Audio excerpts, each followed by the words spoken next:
And we are in Miranila, Heritage House and Library. The first question is, what is Miranila? Mira a Manila, which means look at me. Okay, so we're going inside the house. Wow! Very nice mga ka-YouTubero.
So we are March 6 today.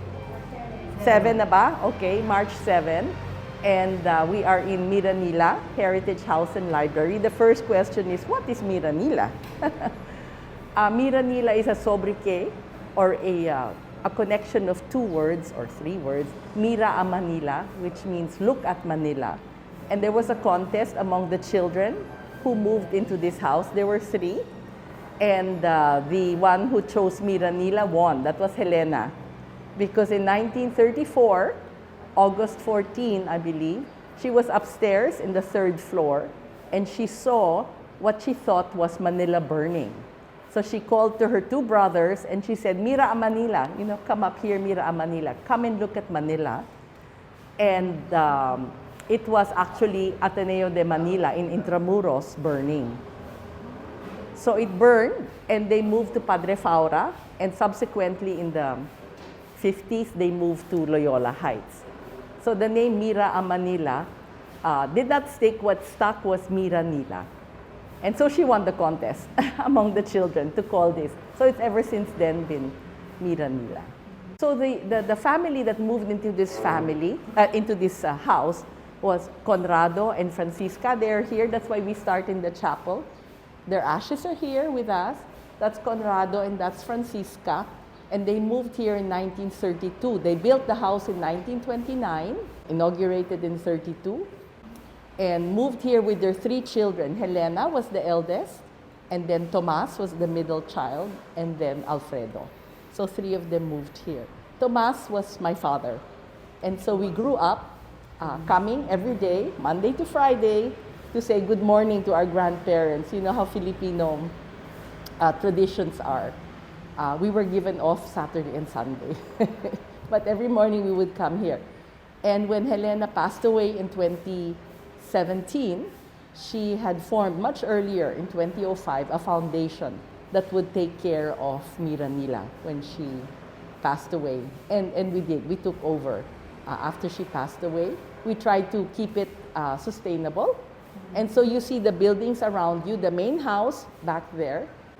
Behind you was what we called the bungalow, or it was the garahe, but also where people would come and they would stay overnight sa province, no, yung mga relatives. It was also, we eventually turned it into an events place. But the oldest section of this compound, which is almost a hectare large, is there. It was the water pump that was used to supply water during the construction of the building.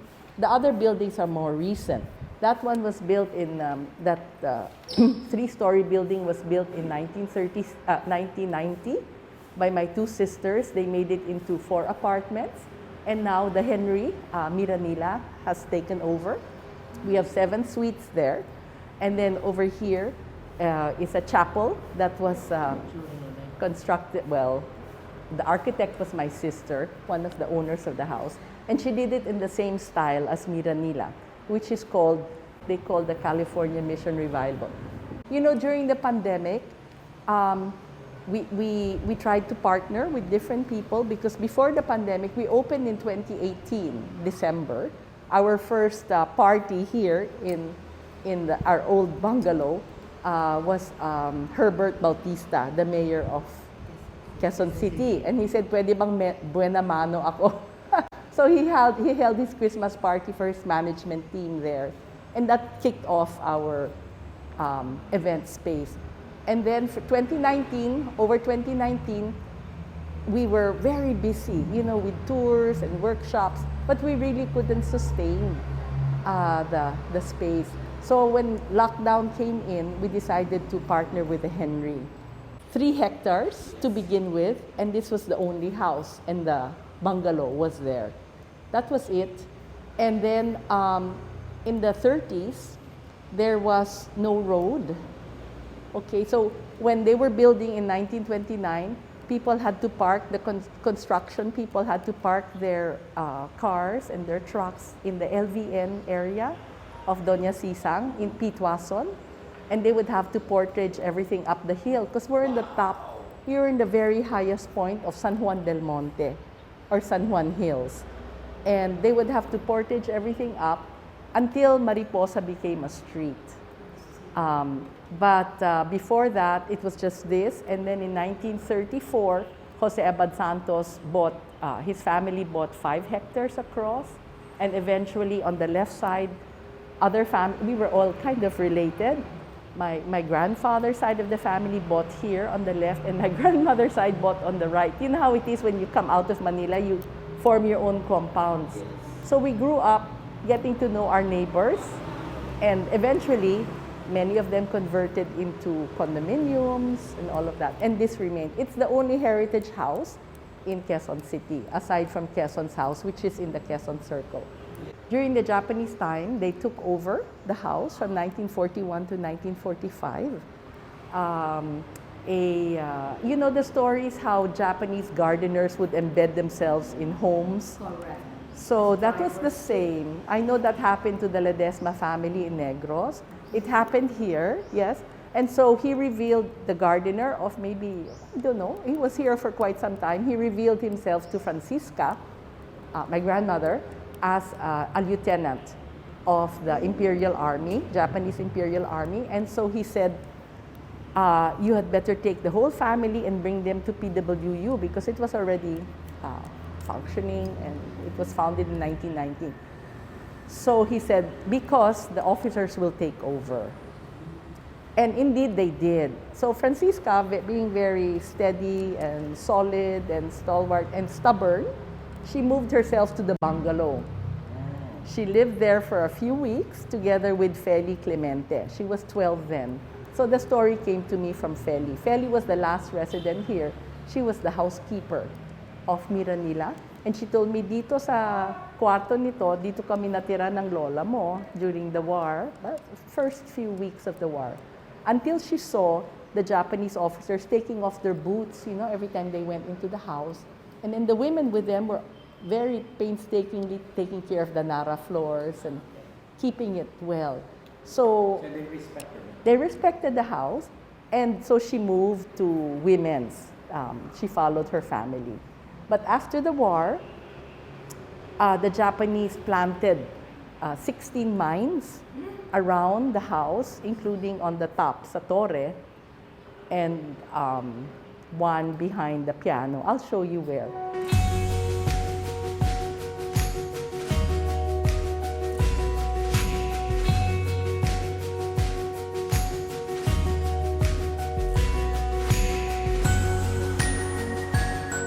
Okay, before we go in, I just wanted to show you in sometime early 2011, Helena wanted to try to get the house with a plaque of the NHCP, National Historical Commission of the Philippines, because that way it would preserve the house.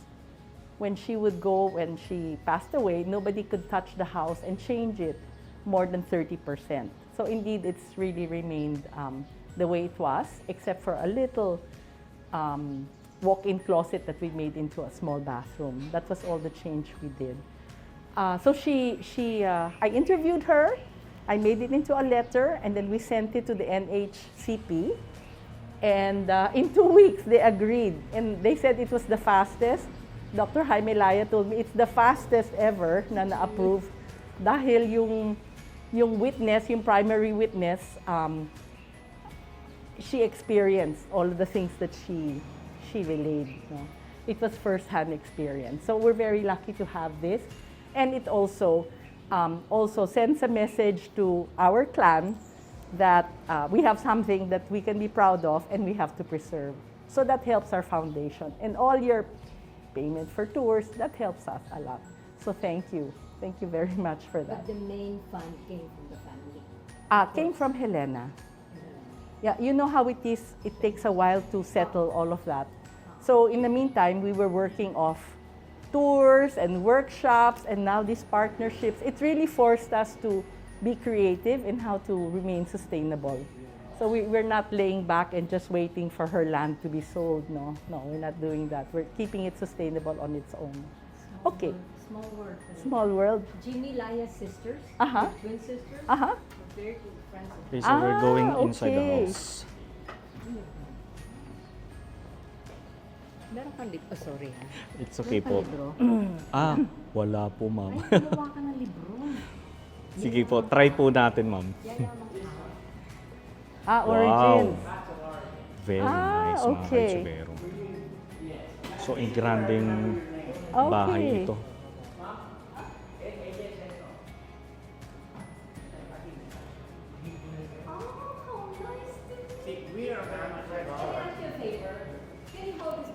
Oh. I'll take a picture. Oh my goodness. No, this is very You have a book? Very nice. Of course we do Oh have my that. God. That's so nice. This is called Ling Ling This is the same as this. Yes, But this is prehistoric. Yeah. And this is also prehistoric. This was an exhibition we did in Paris. At the So I was kind of prehistoric or prehistoric. So I divide the rooms here into 3 stories. And I speak about 3 women in the family here, 3 men over there, and I speak about objects when we go to the small dining room. And then we go upstairs, and then I will speak about in 3 rooms, and then we end up in the large dining room where we have the gift shop. You know how museums are, and they make Of you course. go through the gift shop. Who They is make that you lady? exit. Who's that? Okay, so the first of the 3 ladies I speak about is Soledad Francia. She was from Pagsanghan, and she married Higinio Benitez, who is up there in his legal robes. So Soledad Francia came from an ilustrado elite family in Pagsanghan, and she was much younger than her husband to be. So one of the caveats for that marriage would be that Higinio Benitez, who was a lawyer, and this was his second marriage, that he had to move to Pagsanghan. So my family, when we're asked, where are you from? We say we're from Pagsanghan, Laguna. because of the union of these two. Do you come from that line then? Yes. Okay. She's my great-grandmother. And this was painted after an original of Antonio Malantic, who was a leading mid-19th century master painter. And they called them the miniaturismo painters. Not because they make miniatures like they do in Europe, but because they would do the calado of the Barong Tagalog, the calado of the Barot Saya, no, the Maria Clara, in a very detailed way. And many of these painters would go around with stacks of paintings without faces, and they would fill them in. They would fill them in. That was the time when the Suez Canal opened in the mid-19th century, and a lot of families were coming up, in life. And when you have that in different capitals around the world, what do you do when you have a family that you want to remember? You have your portraits done. So that's the same in the Philippines. Elite families started having their portraits done, and Antonio Malantic was the leading painter. So they had 5 done because Antonio Malantic moved to the Francia house in Pagsanghan, stayed there for 5 months and painted her father, her mother, her brother, and then herself and a sister. Because of the strafing and the bombing of during the retaking of Manila, Pagsanghan was destroyed, or at least in front. No, the church and their house was very close to the church. And Francisca in the 1930s and Francisca in the 1970s, she was the daughter-in-law, and she was the one who built this house together with her husband, Conrado. Francisca was president of Women's for 45 years. She was the actually second president of PWU. She co-founded PWU with 6 other women. And the first president was Paz Marquez Benitez. Very proud of her. She was used by Google, I think 2 days ago on their, when you open Google, yung picture. They used her because her writing in English was, it's all in the anthologies of Philippine anthology. Built this house? Yes, they're the same. Francisca in the 30s, Francisca in 1971. That's the same lady? The same lady, yes. She built this house alongside her cousin, Gregorio Paredes. Before the war, or when the Americans came, they wanted to change the hearts and minds of a whole generation. So they would allow people to take the exam for pensionados, and if you passed it, the interview as well, you would be sent to the United States to study. Wow. So she took the exam, she passed. Her cousin who did the house took the exam, and he passed. And Conrado also passed. They went to the Philippine Normal School. Philippine Normal School was training Filipinos to take over the role of teachers from the Americans. And they went for further training abroad because pumasa sila sa pensionado exam. So Gregorio Paredes went to school in University of Pennsylvania, and he studied architecture. At the same time that Juan Arellano, the national artist for architecture, went to Drexel University. And they both studied their masters together sa UPenn, and they came back. So Gregorio Paredes is sort of the unsung partner, hero of Juan Arellano, because he did all the interiors of the post office, the Manila post office. He did interior of the Manila Opera House, the theater, Metropolitan Opera House, the legislative. So the grand plan was done by Daniel Burnham. In 1905. So he planned Chicago, he planned Baguio, he planned Manila, pero ang nag-execute ang mga Filipino, si Juan Arellano, under the leadership of Juan Arellano. And right alongside him was Gregorio Paredes, the architect of this house. So that's like the long story. And he was the first cousin of Francisca from Imus, Cavite.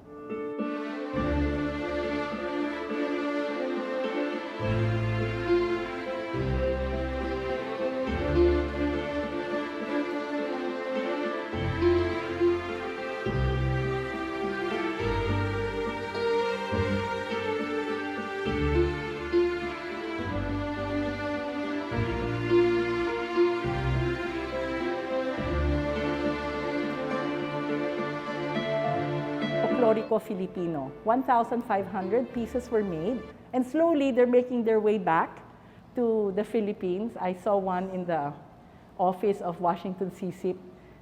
He had it proudly outside in his round table, and a few others. So you'll see that once in a while. And this is actually based on a photograph. An album, RCA album was made, of song and dance. And that was the cover. That is Linda Anido, who was Singkil Princess in 61 and 64. And then this is Lita Ramos, who was the umbrella holder, eventually becoming the Singkil Princess. So we have their names of the people who actually wear at that time. You are able to identify. Yes, it was based on a photograph of them. Diba na-identify pa nila? So this is what we call the library. And you pass by 3 kinds of furniture that's in the house. The original, which were from Pagsanghan, from Pakil, Nagcarlan, Paete. The ones in the center, including this love seat over there. These ones here are from the old Bilibid prison. When they moved here, at that time, Manolo Quezon, the grandson of Manuel Quezon, said, if you wanted a good type of furniture, you would go to the old Bilibid prison on Oroquieta Street in Manila. And Jose Abad Santos, who was the Secretary of Justice, did many reforms in the old Bilibid prison. Firstly, he took away the women and he put them in a penitentiary for women here in Mandaluyong, close to the mental hospital. No? Maganda yung park nila noon eh. Ngayon medyo marami ng informal. It's still there. It's still there. A lot of informal settlers. The second reform he did, which was very important, was he introduced master carpenters to the penitentiary. So they did this kind of torno. Ito yung kanilang parang signature motif. And of course, they did it all of hardwood. Now, Conrado and Francisca purposely did this to house the books of Higinio.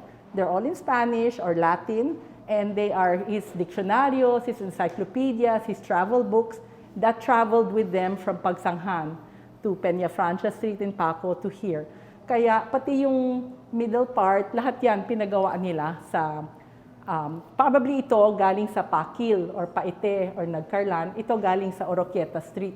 Ngayon, yung Manila jail is what was left behind when they moved the old Bilibid prison to the new Bilibid prison site in Muntinlupa. That remains the Manila jail. And I doubt very much whether they actually do carpentry work still. So the cabinet was used in an office or in the No, it was built for this space. Oh. To But I thought house. something came from the Bilibid. Yeah, all of this. Carpenters. The carpenters were old Bilibid prisoners. So they were the Galing nila, no? Magaling sila talaga. At saka makikita nyo yung torno or salamonica, which is reflected on the pillars outside. You can see. And reflected also on the bars, the bars that are like this, twisted. So there is some sort of harmony in the design of the house. Grabe yung detail. May detail sila, oo. And I think that also had to do with Gregorio Paredes, the architect, because he really was an interior designer. Okay, Higinio Benitez, the first of the 3 men I'll speak about. Higinio Benitez married Soledad Francia. He had this painted in 1899 when he was assigned to be a judge in the circuit courts. He was assigned to work in Zamboanga, in Cebu. So he was itinerant, whereas his wife and his family stayed on in Pagsanghan. He had this painted in 1899 when he took his oath as a judge, and proudly so, wearing his, sabi sa akin ni Ambeth Ocampo, yan yung robes ng mga graduates from law sa UST. I have to do some research on that. So maybe UST graduates. If you have a doctorate degree, you wear the kapa. I will have to check nga which level he reached. Kasi medicine, law, may kapa talaga. Pag So doctorate. doctorate sila. Oh, I have to do the research. This was painted by another famous painter in the late 19th naman. This was painted 1899 by Simon Flores. So Simon Flores, this is the biggest Simon Flores, I was told. They've not found anything bigger than this. And pretty soon we will have to have it restored or conserved. May blossoming nangyayari. original. This is the Yeah, this is the original. Unlike the other one was a copy. Yeah, this is the original. And the second man I speak about is a son, one of the three sons of Higinio. His name is Conrado. Yes, he was the one who built this house together with Francisca. So he's the father of Helena. And Conrado was a member of, well, the reason I'm putting the three together is because they were all members of the constitutional conventions at various times in the Philippines. This was the 1898 Malolos Constitution. He was a signer, and he was a representative from Laguna. 35 Constitution. Yes, exactly. Conrado was a representative of Laguna for the 1935 Constitution, the convention in 34. But he was not only a signer, he was one of the drafters. These men, ito sila. 7 wise men. Yes, his specialty was business and economics. So ito yung mga 7 wise men. Would you care to read? Yeah. Okay. You want me to read it? Yes, yes. Okay, 7 wise men. A subcommittee of 7 from the Constitutional Convention drafted in 1935 Constitution. Photographed before the session hall of the Legislative Building. These delegates are, from left to right, There. Norberto Romualdez, Imelda, Leyte, Conrado Benitez from Laguna, Manuel Rojas from Capiz, Filimon Soto from Cebu, The grandfather of Tito, Vic, and Joey. Vicente Singson, of course, Ilocos Sur, Manuel Briones from Cebu, and Miguel Cuaderno from Bataan. So those were the 7 wise men who drafted.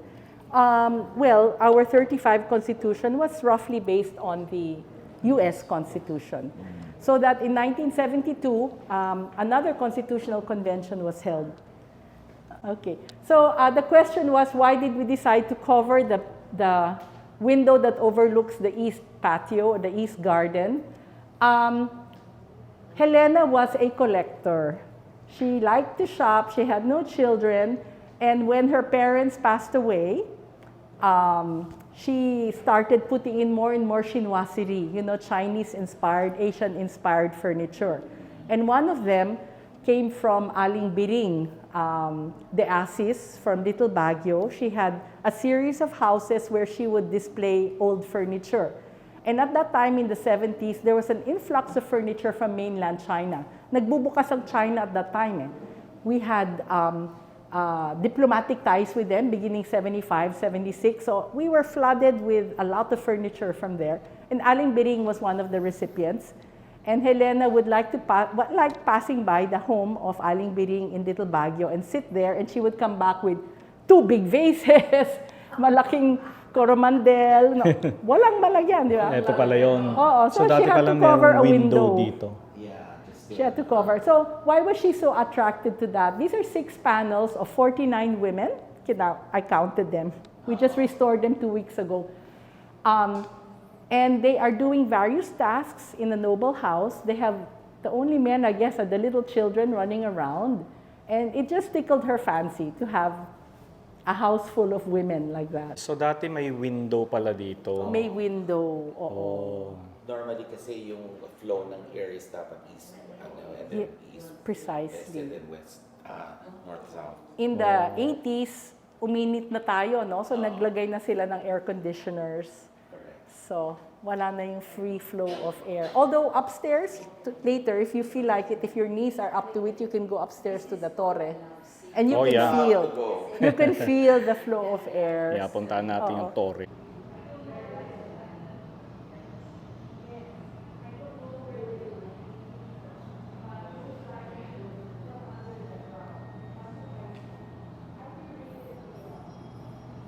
Okay, grandfather clock. Yan. Grabe mga ka-YouTubero, no? Ang dami-dami na nating napasok ng mga ancestral house. And talagang lahat ay napakaganda. Ayan, eto napakaganda din and syempre napakalinis. At talaga makikita mo na inaalagaan ng may-ari itong kanilang bahay. Ano? So, lahat yung mga kagamitan dito mga ka-YouTubero ay original. So, ibig kong sabihin sa original, ito pa rin yung mga gamit nila noon. Ayan. So, karamihan kasi ng mga bahay na napuntahan natin, mga museum, na inopen nila sa public, karamihan kasi ng mga gamit ng bahay ay hindi na original. Kumbaga, pinunulang nila yung bahay para magmukhang bahay, para hindi naman siya bare tignan. Pero ito, ulitin ko lang, lahat ng mga gamit dito ay original pa din.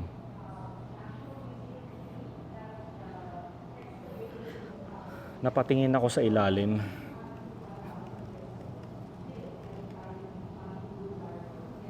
Nice.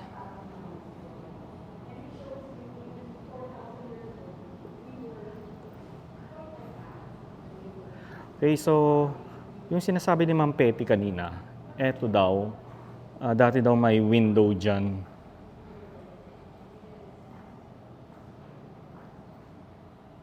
Ayan.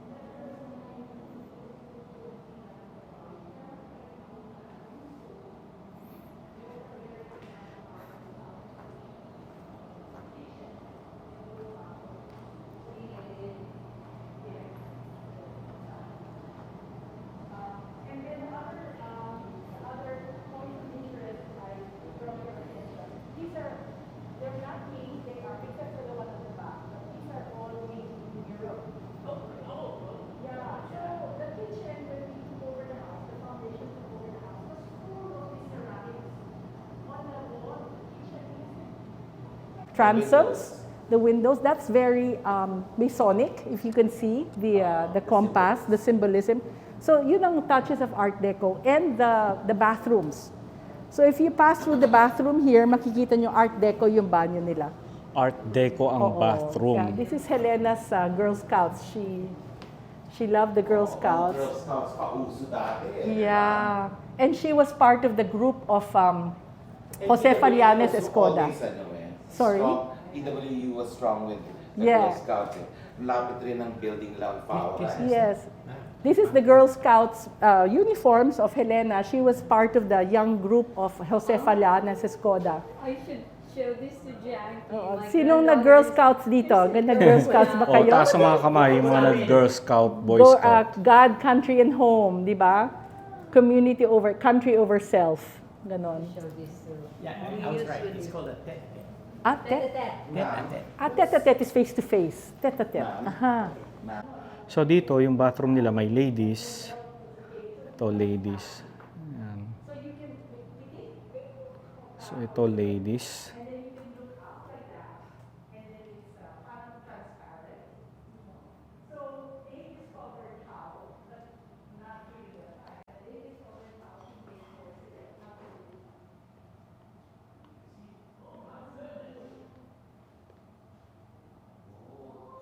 Okay, doon naman tayo sa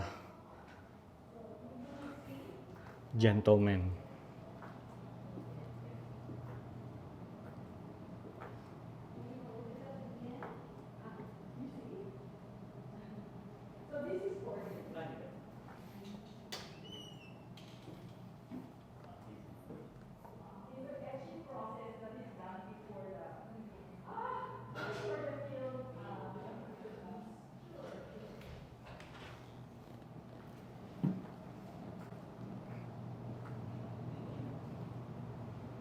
So the story porcelain is wonderful because it shows you networking, competition for trade, and this was all. They all came to the Philippines because they wanted something from the Philippines. As I said, sea products and forest products.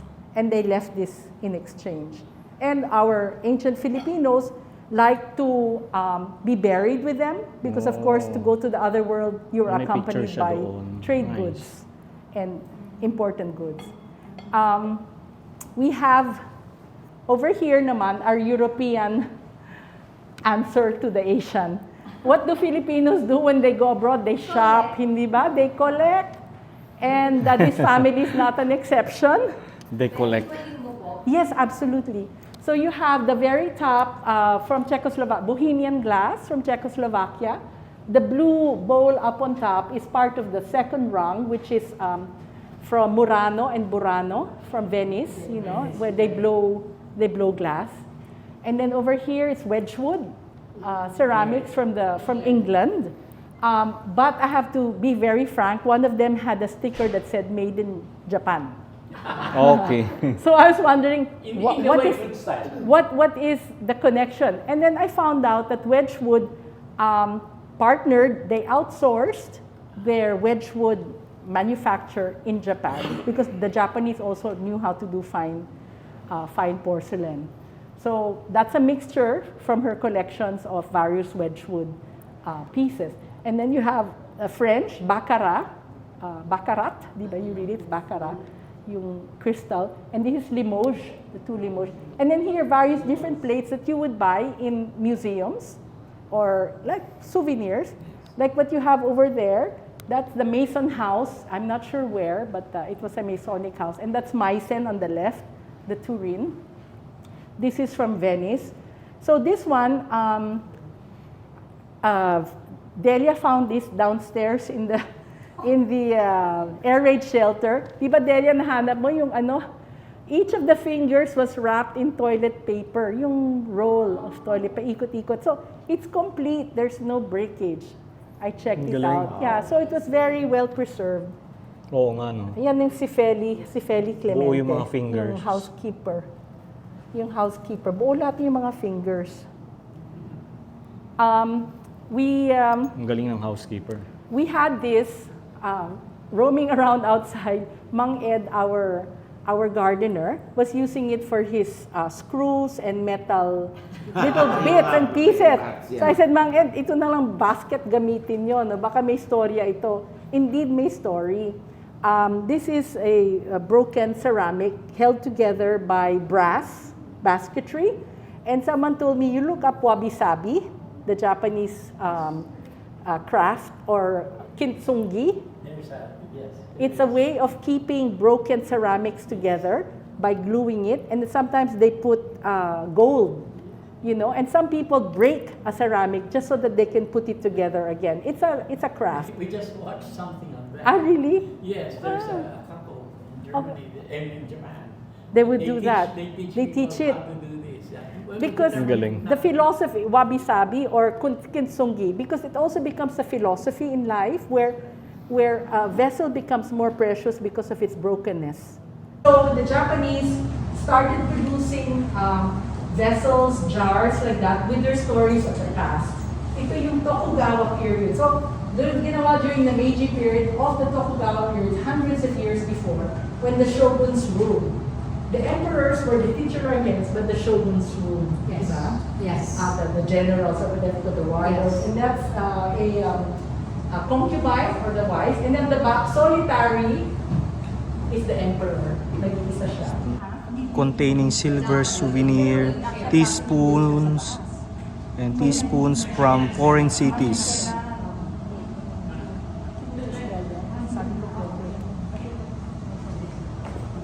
So I see upstairs. Okay, upstairs na tayo.